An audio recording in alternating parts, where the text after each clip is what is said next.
اچھے لوگ سڑک کے کنارے لگی ان روشنیوں کی مانند ہوتے ہیں جو فاصلے کم تو نہیں کرتے مگر سفر آسان ضرور بنا دیتے ہیں۔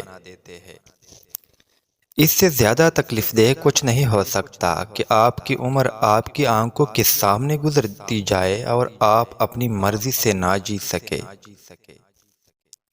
فکر کی بات تو یہ ہے کہ آپ پر صبح سے شام ہو جائے اور آپ کی زبان استغفار سے محروم ہو۔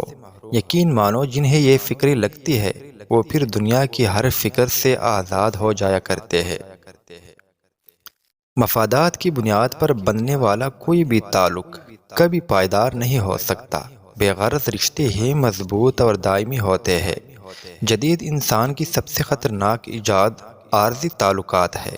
کم بخت ہر تعلق کو مطلب کی کسوٹی پر تولتا ہے۔ تنقید کرنے والوں کو آپ پانی پر چل کر بھی دکھا دے تب بھی کہیں گے کہ تیرنا نہیں آتا اس لیے چل رہا ہے۔ انسان پتر دل تب بنتا ہے جب اس کے جذبات، احساسات اور محبت کو بار بار نیچا دکھا کر ٹھکرا دیا جاتا ہے۔ خود سے محبت کرے اور خود کی پرواہ کرے، اپنے لیے سوچے، اپنی ذات کے لیے فیصلے کرنا سیکھے۔ کیا خود سے محبت کرنے کے لیے اتنا کافی نہیں کہ اللہ آپ سے محبت کرتا ہے؟ دو چیزیں اخلاق کی وضاحت کرتی ہے: آپ کا ظرف جب آپ کے پاس کچھ بھی نہ ہو، اور آپ کا رویہ جب آپ کے پاس سب کچھ ہو۔ وقت اچھا ہو یا برا، بہرحال گزر ہی جاتا ہے۔ اچھے وقت میں شکر اور سخاوت، اور برے وقت میں صبر اور قناعت کرتے رہنا صالحین کی نشانی ہے۔ ہر بچھڑنے والا رشتہ ہمارے اندر کسی ایک احساس کو مردہ کر جاتا ہے۔ کچھ لوگ ہمارا یقین دفن کر جاتے ہیں، کچھ اعتماد، کچھ دوستی، کچھ خوشیاں، اور کچھ ہماری زندگی۔ حالات اور وقت کی تبدیلیوں سے بدلنے والے تعلقات سے بہتر ہے کہ انسان تنہا رہے۔ حق گوئی کا یہ مطلب تو نہیں کہ آپ بد زبانی، بد اخلاقی اور بد تہذیبی کا مظاہرہ کریں۔ نہ جانے کیوں بہت سے لوگوں کے دماغ میں یہ غلط فہمی سما گئی ہے۔ گناہ گناہ کو کھینچتا ہے جبکہ نیکی نیکی کو۔ اس لیے کسی گناہ کو معمولی سمجھ کر اس کا ارتکاب نہ کیجیے، اور کسی نیکی کو معمولی سمجھ کر اس کو ترک نہ کیجیے۔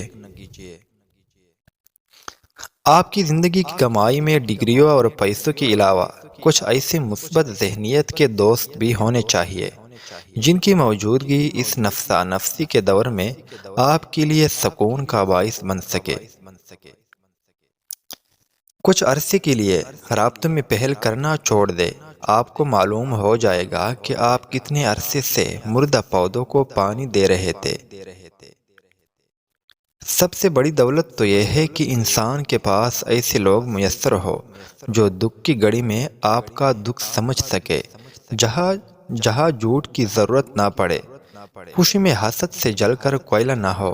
یہی سب سے بڑا سرمایہ ہوتا ہے اس دنیا میں، جو کم ہی لوگوں کے حصے میں آتا ہے۔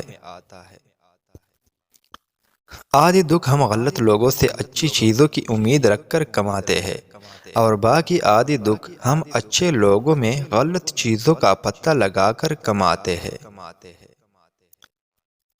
دنیا میں جہالت اس لیے نہیں بڑھ رہی کہ دنیا میں علم کی کمی ہے، بلکہ دنیا میں جہالت اس لیے ہے کہ ہم لوگ اب گفتگو جتنے کے لیے کرتے ہیں، کتابیں رعب جاڑنے کے لیے پڑھنے لگے ہیں، اور سوال خود کو عقل مند دکھانے کے لیے کرتے ہیں۔ دنیا میں علم کی نہیں بلکہ حاصل کرنے کے لیے جدوجہد کی کمی ہے۔ اگر تم مجھے میرے بدترین حالات میں نہیں سنبھال سکتے تو تمہیں اس بات کا یقین ہونا چاہیے کہ تم میرے بہترین وقت میں بھی میرے ہرگز مستحق نہیں ہو۔